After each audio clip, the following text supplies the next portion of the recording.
ផ្កាឈូកអើយអើយឈូកដកក្នុងបឹងអោណាផ្កាឈូកអើយអើយឈូកដកក្នុងបឹងរយថ្ងៃអូនប្រឹងសំឡឹងអើយសំឡឹងថែទុករយថ្ងៃអូនប្រឹងសំឡឹងអើយសំឡឹងថែទុកថែឈូកអើយឲ្យគង់អើយ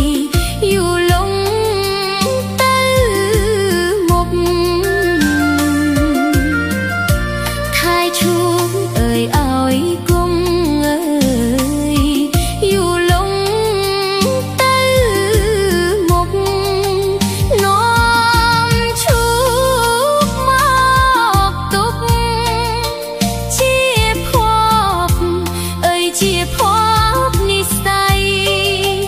នាំឈូកមកទុកជាភពអើយជាភពនិស្ស័យឈូកដកចេញពីភពអើយក៏ខ្វក់មិន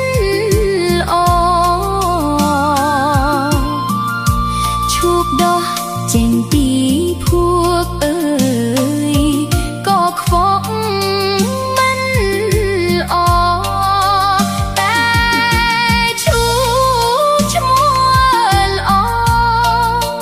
សែនល្អអើយសែនល្អប្រពៃតែឈូកឈ្មោះល្អសែនល្អអើយសែនល្អប្រពៃ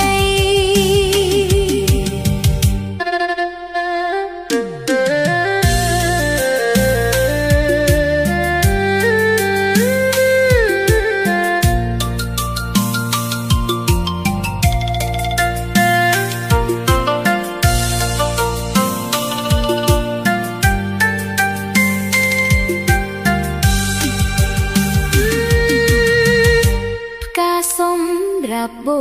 ជាអើយព្រះរតនត្រ័យ